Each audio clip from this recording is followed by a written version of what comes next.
Welcome to For the Long Run, the podcast exploring the why behind what keeps runners running long, strong, and motivated. I'm your host, Jonathan Levitt. Through personal and professional connections in the running world, I have the privilege of getting to know some amazing athletes. I've always been fascinated by the psychological aspect of running, and this podcast is aimed at exploring this and much more. I hope you enjoy. And welcome back. I am here today with Wilfredo Benitez. Will, thanks for joining in today. Yeah, thanks, Jonathan, for having me on the podcast.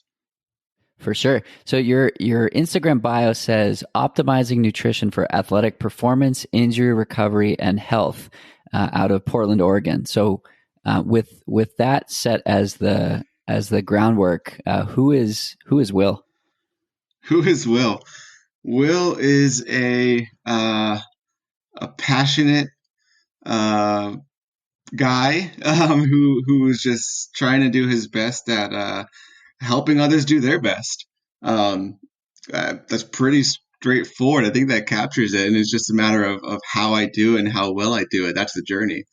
Totally. I started out as a teacher, career-wise, professionally, before I got into nutrition. I was a school teacher. It's funny. One of the Instagram pictures you shared was of me in a school. Actually, I was doing some nutrition classes at a particular school, and I got into that just because of my background in formal education. I was teaching 4th and 5th grade out of college back in New Jersey, where my wife and I are from. And at some point we moved here to Portland, Oregon for her to go to medical school. I learned, or I guess I realized that nutrition was more so my passion, and teaching, not necessarily kids, but teaching wasn't my life passion. And so I returned to, yet again, graduate school, this time for nutrition science, and pursued a master's degree and attained that. And just that started my professional nutrition journey. And now I'm just helping other kinds of people, right? Not 4th and 5th graders, in a different way. I mean, I'm helping probably the community and the kinds of people that I feel like I'm more closely aligned with. So it's a pretty seamless, or was a pretty seamless transition working with this population. That's awesome. So the goal of my podcast is interviewing people with interesting stories, or people who are far along in their athletic careers. And recently I've sort of opened that up and explored professional excellence as well. So I think that there are some crossovers between what it takes to be a really good athlete and what it takes to be a really good professional who happens to work with athletes, or maybe doesn't work with athletes. So that's one of the reasons I wanted to have you on here. But talk to me a little bit about your own athletic background to start. Yeah, sure. So, with regards to running, I've been running since high school, as I'm sure has been the case for many people who start, track and field kind of situation. Did not run cross country. My first and true love actually is soccer. So just playing soccer since I was 4 or 5 years old. Whenever you can kind of get started in the local leagues. And then, that was in high school. Fall season is soccer season. So I never did cross country, just stayed into winter and spring track. Started as a sprinter, probably got some speed from all the soccer I was playing, and did not run collegiately. I guess wasn't good enough. Probably had a lot of hamstring issues and knee issues in high school that kind of set me back a little bit. And I can kind of go into that at some point about maybe why I got into nutrition, because I think that's part of my journey and my story. But in college, I did end up running for like a local club. They were called the Garden State Track Club. They're actually still in existence. And that got me into running again, kind of doing like 5K, 8K kind of stuff. So essentially cross country. I just kind of started late. And then shortly, or mid college, probably around junior year, I got into more distance. So I ran my first marathon, and then I actually ran my first ultra marathon my senior year. And in between the first marathon and first ultra, I ran I competed in my first triathlon, and for a little bit caught the triathlon bug, but it was really the ultra running distance that got me. So I've probably done, I don't know, 8 or so since then, but yeah, I mean, that's a little bit into my running journey. And like I said, soccer is my first and true love. I mean, running is what I do every day, but soccer does it for me. And luckily here in Portland, this is Soccer City, USA. So I balance out all my running with soccer pretty regularly, before COVID-19 kind of took over. But yeah, that's a little bit of my background into athletics. Awesome. What is it about ultras that drew you in? I've been thinking about this because I love running fast. I was a sprinter starting out. I love track workouts. I love half marathon because I think it combined a distance with some good speed. Um, but ultras, I don't do that, right? Like I don't run fast. I'm not competing necessarily. I have goal times, but I'm not trying to win the things. So I think it's more about just being out there in nature and running. Ultimately, I just love running. And that's probably even partly why I love soccer so much because I'm one of the fastest on the field pretty much any given time. And it's just about running for me. I just feel free when I'm running. And I think that's what it is with ultra running. When I'm not going in there treating it like a marathon or half marathon race, I can just kind of be one with nature, out with nature, and just enjoy just the pure movement of running amongst the trails and the trees. And I think that's it. It's just kind of like my Zen place. That's awesome. And so, moving into what you're doing professionally, how did that career develop? How did you get to a point where you're now working with some of the top athletes in the sport? Yeah. So again, I think I mentioned passionate in my introduction to Will. Um, I think something, I don't know if I mentioned it or not, but another word that I know has been used to describe me and that I've pretty much accepted because it's true is ambition or ambitious. I've got a lot of ambition. I want to be the best I can be, live my best life. On Pace Wellness is my baby. It's my business, and I want to see it flourish and thrive. So I put a lot of energy behind that. Um, Starting out of school when I finished my master's degree, I actually wasn't immediately going to go into kind of like this sports nutrition, performance nutrition direction. Um, it was mostly actually going to be kind of like clinical nutrition. And not to say I don't really practice in that way, but it was mostly going to be about like preventative healthcare medicine, using nutrition as kind of my way of helping people stay healthy, combat chronic illness, things like that.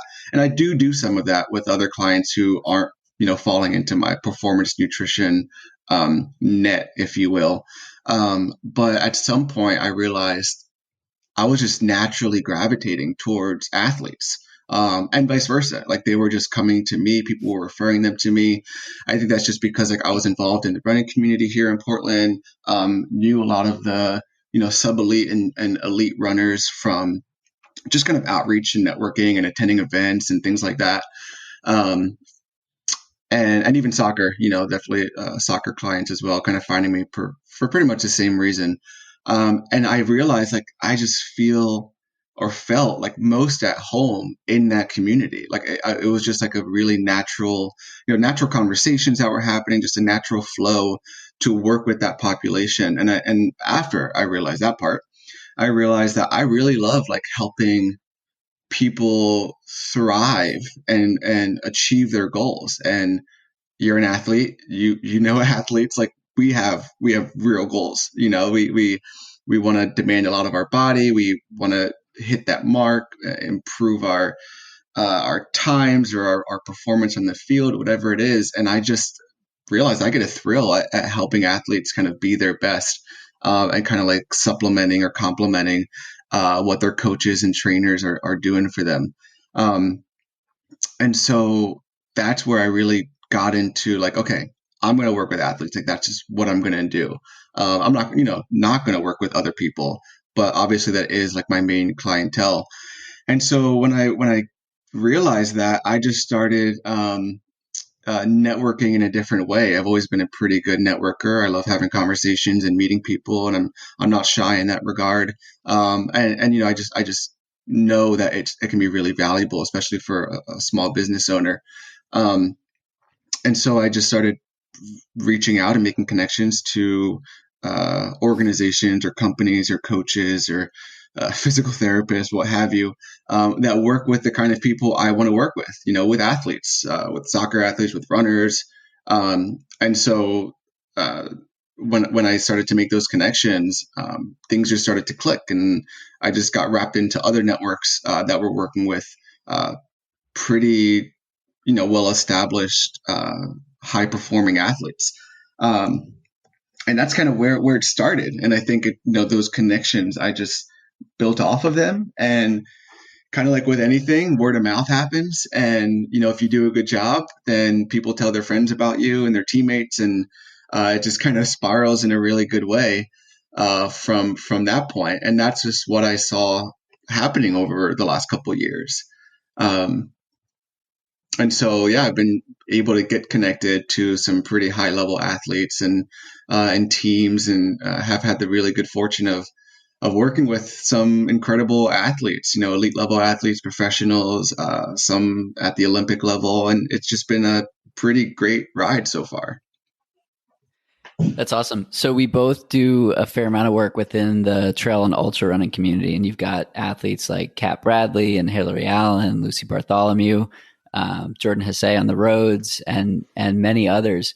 What have you learned, or what have they learned about how the nutrition requirements of high level athletes, how does that compare to someone who's not running, 80 or 100 miles a week, or training for Western States, or, training for the Olympics and things like that? Yeah, sure. So I can speak to what I think are the differences as far as like what they've learned. I can touch on it, I think. But as far as the differences just between like those high level athletes who are just really putting in that kind of work, those kind of hours, that kind of mileage, versus like a more recreational runner. I mean, the first thing that comes to mind is stress, right? I mean, they are just putting on so much stress on the body. And I think when you're doing that, like that's where the nutritional needs are vastly different, because you need extra fuel, not only because you're kind of putting in that mileage, but you're just demanding so much of your body, demanding so much recovery of your body, that you need not only more fuel, you can just get that anywhere, right? You can just consume any kind of extra amount of calories if you're just looking for calories sake. But where you need to kind of take your nutrition game to the next level is when you're really at that high mileage, 80 plus miles on a very consistent basis. When you're up in the mountains, trying to win the next ultra marathon distance race, whatever you're doing, then not only does your training have to get to that next level, but you have to bring other things with it. Like you have to up your recovery game, and within that is nutrition. So you really need to kind of dial that in. And I think these athletes at some point realized that maybe what they were doing in the past just wasn't working for them anymore. They've either maybe progressed, or maybe their dietary habits have changed, or maybe, and I've seen this too, they just weren't really paying attention to their nutrition in this kind of um, direct way. They knew their nutrition was important. They generally know or knew how to eat well, and so they were just kind of going off of that. Maybe every now and then some advice that they would get from teammates or friends or coaches, but they never put as much energy into nutrition as they maybe did their, physical therapy or their rehab exercises or their stretching or their actual, training. And I think that, they get to a point where they're like, oh, wait, yeah, this can take me to that next level, which I've been trying to get to for maybe years for some of these athletes. And for whatever reason, they just can't, or there's some injury setback or something just holding them back. And it's like, oh, well, yeah, nutrition really might be that missing piece that I really haven't dialed in as much as I thought I did. So I feel like that spectrum of realization where performance nutrition is something a little bit different than just general nutrition, kind of hits an athlete at various stages of their career in athletics. But it's kind of along those same lines where there's chronic injury happening. They just can't. Everything else is looking really great, but they can't seem to progress. And even for those high end athletes, it's the same for them. They're all on their own journey. I mean, yeah, they've got a lot of performance potential and great talent, but they have their uh, priorities, and they're being kind of stretched to think about training in many different ways. And maybe just nutrition wasn't something that was on their radar until relatively later in the game. But I'm just glad that it's becoming more of a thing to pay attention to. I'm kind of seeing that across the board, that athletes, people in general, are just paying attention to nutrition a lot more lately. Totally. And, based on what I do for work, I totally agree and see the same thing on a daily basis now more than ever before. In this COVID-19 era, Right. there are a couple of things. There are a couple of things you can do to prepare yourself or to control. Right, you can social distance, you can wash your hands, and you can get your body in the best shape possible.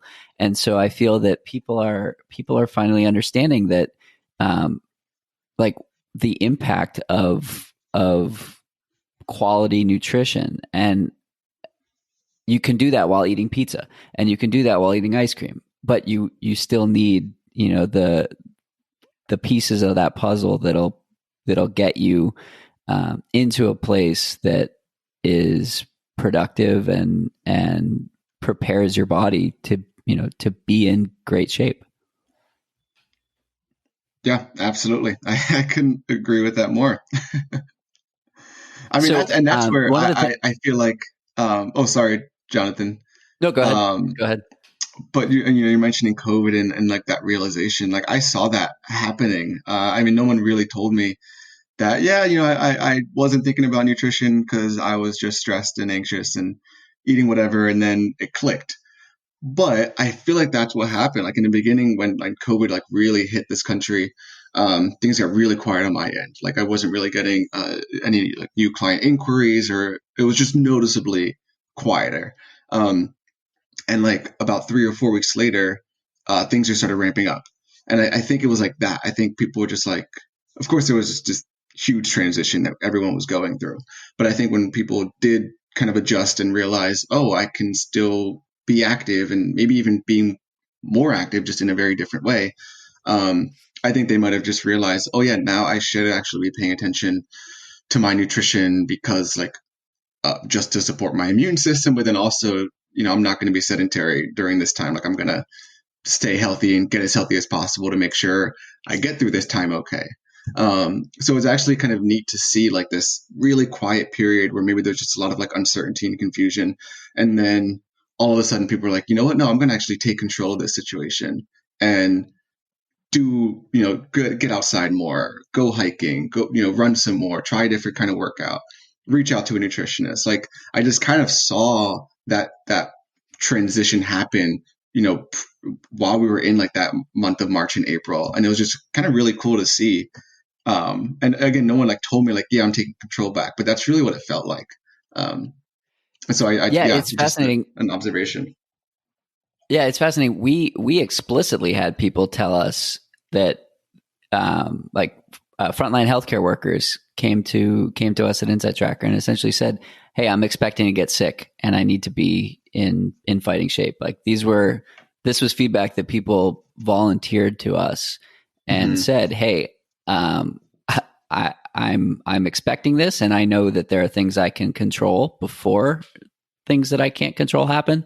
And it's just interesting to see, the shift from oh yeah, nutrition is something that is going to help me in the long run.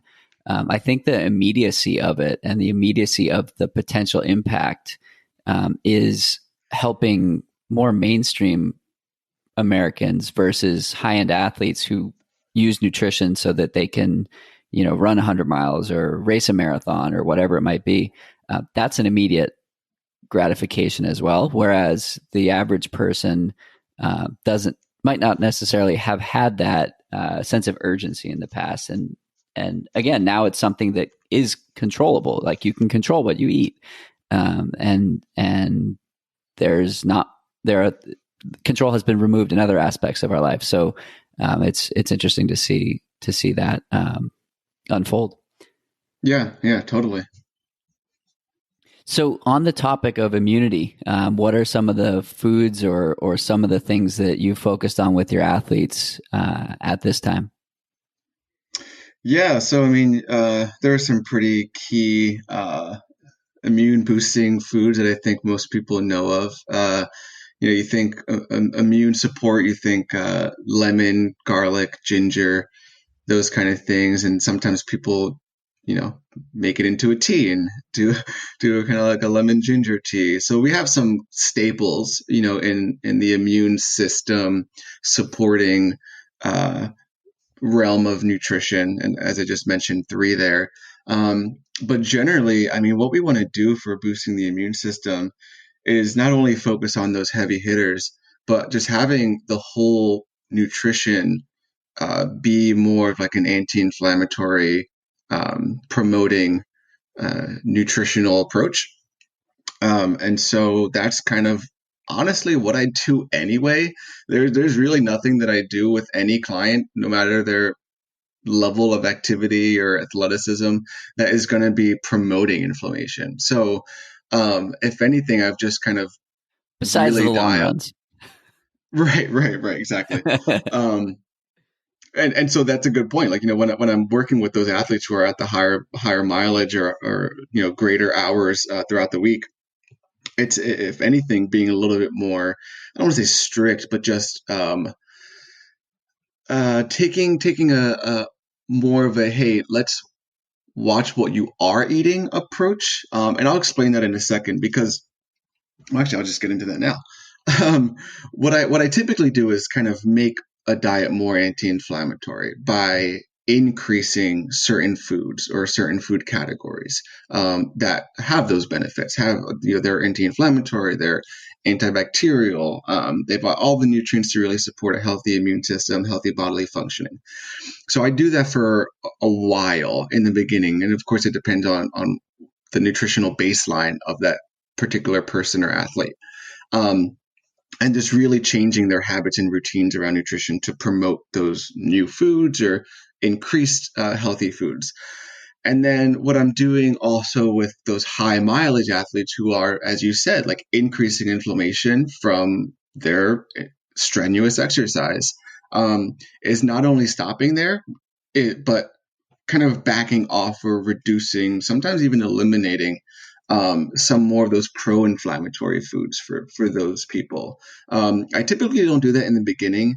I kind of take a more, if anything, like positive approach to my nutrition coaching than a negative approach. And what I just mean by that is, increasing healthy foods versus decreasing. So essentially saying yes, yes, yes to these foods versus no, no, no to these foods. And I think just at a psychological level, that really helps. That's kind of how I was trained. I've seen it be better received by clients throughout my career here.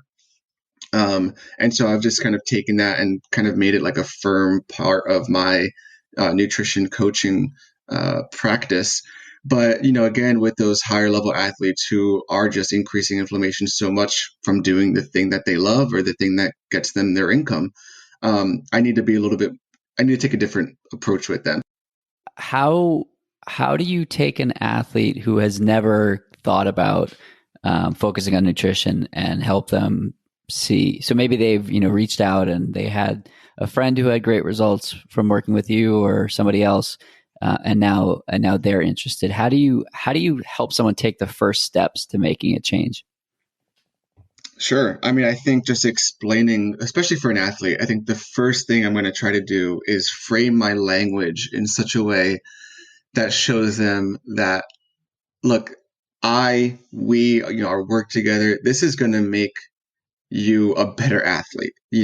As an athlete, you again, you have these goals, whatever those goals are for that particular person. Nutrition and optimizing it in the way that we're going to is only going to help you in your pursuit of those goals. And I think when we frame that language that way, I mean, when you tell someone, "Hey, I'm going to help you achieve the very thing you've been trying to achieve, or help you get to your goal athletic, your ideal athletic self, and here's how we're going to do it." You become a lot more receptive to whatever that person's going to say next, right? Like they've piqued your interest. They're speaking your language. And I think as a runner, as an athlete, like am, I don't say very good at doing that, but I just naturally do it because I have those goals. I'm going through that journey myself. I haven't run my first 100 miler yet, but it was on the docket for this year. Um, I want to I push my body just as much as most athletes do. And so I understand that language. I can kind of empathize. I can reciprocate their feelings, and I think that really helps kind of get them on board with just trusting me. And then the nutrition part comes in where it's like, look, we're gonna do this at your pace. There's a reason my business name is On Pace Wellness. It's because I try to make it so that our approach is specific to them, and what that means is that it's specific to their athletic output. It's specific to their dietary preferences or restrictions. It's specific to their body needs. Athletes sometimes have non-athletic interests in mind if they're dealing with a bunch of GI issues or skin conditions. I see some anxiety up there. These are things that aren't necessarily performance nutrition, but I still want to address it through nutrition because it can be done. Um, so I think they're receptive to the nutrition part when I show them that, look, this is going to be at a pace that works for you, that progresses as you progress. And the best way I explain it to people, I think at least, is that I'm essentially like their coach. I'm a nutritionist or a nutrition coach. And so our approach almost looks the same as a training plan. We're going to build off of the weeks that we work together. We're going to, every week, every couple weeks, we're going to progress our plan just as you would your athletic training plan. And I think when I use that language that they really understand and they can get behind, they trust me, they trust the process. And then once I have that trust and build that rapport, I just have to sit back and let the athlete do what the athlete does, which is just, for the most part, stay committed to the process. They're pretty disciplined individuals, and as long as I'm steering them in a good direction and progressing them in a manageable, sustainable way, the athlete typically does a really good job with this process. Again, because they just tend to be such committed individuals, right?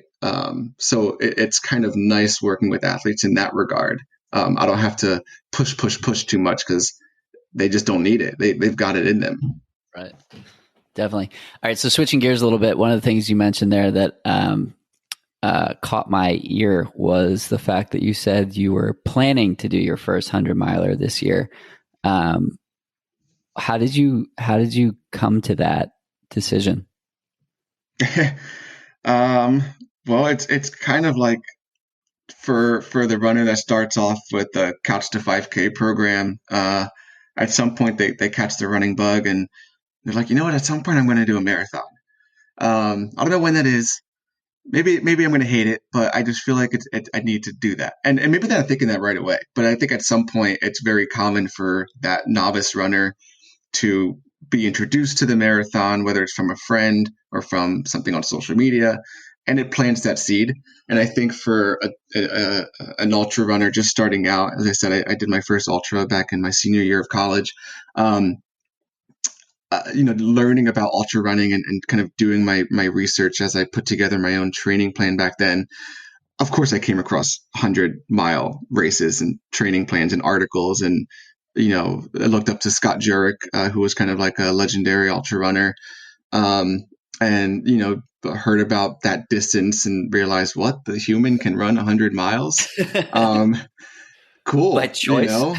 right, right. And my first one was actually 50. I didn't even start at the 50K. So, Oh wow. I just jumped right into the 50 miler, and it was tough. I learned a lot in that one. I'm kind of glad I didn't do what I set out to do, because I think it taught me to reevaluate and be okay with, uh, adjusting and not exactly meeting my expectations in the beginning.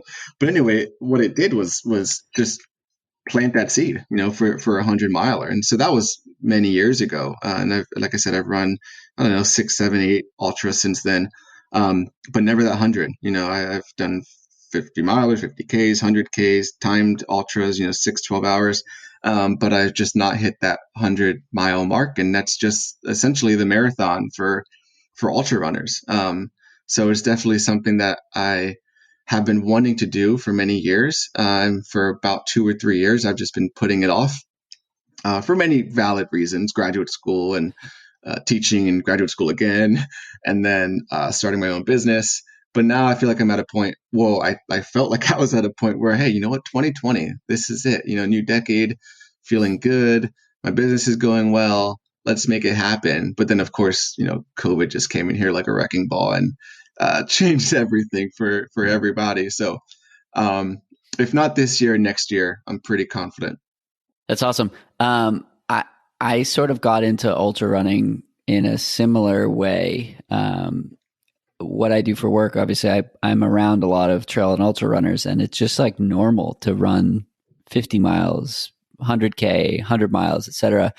Um, and it just became a thing that, like, oh yeah, that sounds like it would be fun to do. And so last year, last year I ran my longest run, my longest time on feet, and it just like it opened up my eyes to this like whole new experience. It's so different than redlining a marathon. Hmm. Whereas like you can talk. I mean, you can talk when you're racing a marathon, but it's a bit different. Um, you're not going that fast when you're going that long, and so it's like it's a totally different experience. I feel like it's more mental than physical. Obviously, there you get to a point where there are physical challenges you need to overcome, but I think that's what I find so fascinating about the distance, and really the reason that I have this podcast is to like explore like what happens after hour 4 or hour 5 or hour 6, and where does your head go, and where does your mental state go when things aren't comfortable. So I enjoy having that conversation with professional and elite runners because it for one reason, but they get paid to do it, or it's part of their it's part of their persona, it's part of their contract and whatnot. But then there are people like you and I who we don't get paid to run these long distance races, and it's a different No, we're paying. um, yeah, we're literally paying for this. Good point. And so it changes it a little bit, and like you said, we're not winning the races. We're not even in consideration for that kind of stuff.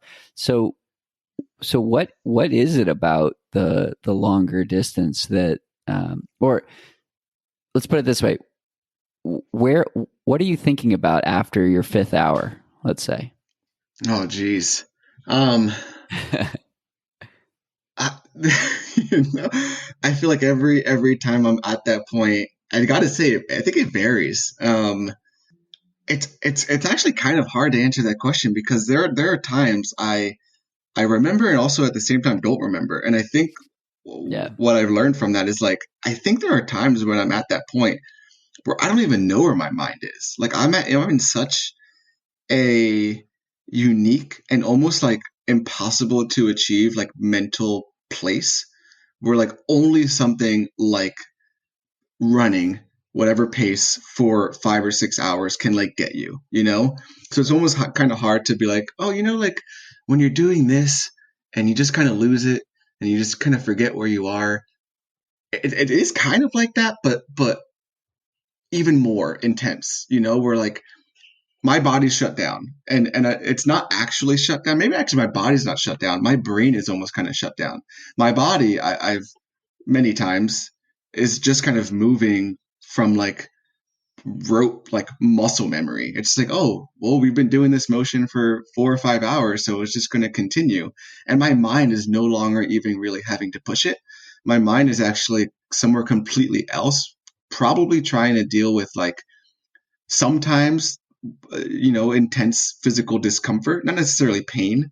I've never really run through pain in an ultra marathon, but I've definitely run through a lot of physical discomfort where I feel like if I stop, I'm not going to be able to move again, that kind of thing. Yeah. And like I think it's my body's just sorry, my mind is just like trying to get me through this, while also very, very much so trying to have me enjoy everything about that experience. Again, it's like this really weird, unique thing because I absolutely love ultra running. I love being out in nature. I love just moving and breathing and doing that kind of stuff for that long. So I know my body is like really enjoying it, and my mind is trying to keep me in a really positive place. But at the same time, I know that I go through some deep, dark kind of areas when I'm at that point, like at that 5, 6, 7 hour mark. Um, and yeah, I mean, it's so hard to explain that, but I think if you're an ultra runner and you've gotten to that hour mark, you know what I'm talking about. Um, and you know kind of how hard it is to actually put words to it. You just kind of got to feel it. Um, but at the same time, I also love it. I think that's part of the ultra running experience is like pushing yourself to not only like physically run that distance or run those mountains or whatever the case, whatever you kind of love of ultra running and trail running. But I think there's just like the marathon pushes, for sure there's a mental component to marathon running and marathon racing, but it really pushes your body in a different way because mostly for the most part you're running on road, which is a lot more impact on the body, but then also you're probably racing for a time. Whereas in ultra running and trail running, it's just like you said in the beginning, it's just such a mental game, almost the entirety of it. Like if you're going to run 50K, 50 miles, 100K, you've put in the hours, you've put in the mileage. So physically, like you should be able to handle it when you've got to that point. But mentally, it's just such another matter when you're, going up and down elevation and you're out there for 7+ hours. And it's just like, that's the challenge is like, how am I going to get through this mentally? And I think when you do it and you finish, you're like, wow, I did that. What's next? Like, what else Yeah. can I push myself Yeah. mentally to do? Yeah, it's that like that mental level up. So I did the Grand Canyon. I did rim to rim in October, and yeah, I did the training to get to be able to stand at the start of that um, in a responsible manner. But my longest run to date before that was a 50K, and this was a third longer than that. So it was just like it was the coolest feeling getting to the other side of the canyon, standing at the north rim, thinking, "Okay, cool. I just matched my longest run ever. Now let's do it again." And it's just that's the stuff that I think is just fascinating. And again, that's why I have this podcast because I love hearing people's stories and people's why of like why do you do it. So yeah, I think it's that is that exploration that it's the unknown. Mm-hmm. Yeah. And I think another big part of it, as you probably know from just being involved in the community, is, I mean, the running community at large is just probably one of the best communities in the world. But the trail running community and the ultra running community is just like a degree, I think, up from that. It's just such a tight knit. It's so small, when you really think about it. Um, and it's just a really close, like loving, super supportive community. And I think there's something to that too, because I feel that literally, and I felt it in every single race or group run that I've been a part of that has been like on the trails or, been out in nature. and I think that definitely fuels the fire even more. It's just that overall, like, just I've had amazing experiences at these events, and I think that's just kudos to the trail and ultra running community for just being like a super special kind of people, I guess. Definitely, I would absolutely agree with that. So, what are you doing the rest of the year from a running and training perspective? What are you focusing on? Yeah, I mean, races are kind of unknown. I haven't even, I was going to do some June ultras, but uh, obviously not anymore. I mean, I think personally speaking, well, I'm upping my mileage and just kind of keeping a really good base right now. I am thinking of just kind of doing a solo uh, Wildwood end to end, which is Oh, nice. Wildwood is a trail over here in Forest Park in Portland, Oregon. It's a pretty popular trail in this area and maybe in the Pacific Northwest. You probably have heard of it. Um, and it's pretty much a 50K one way.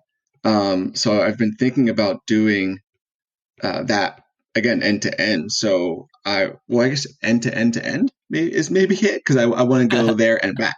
So I actually want to make it Yeah. into 100K. Um, because I have not done one way. I've not done the 50K, but I'm quite confident I could do that now. Slower maybe than Mhm. I would have loved to do, but it's that end to end is really what I'm looking at. So I think I might do that solo maybe sometime in June, as I was already planning to do an ultra at that point. And it's looking like things aren't going to change too much, with COVID and everything by then. So I might still have like the time and mental focus for it.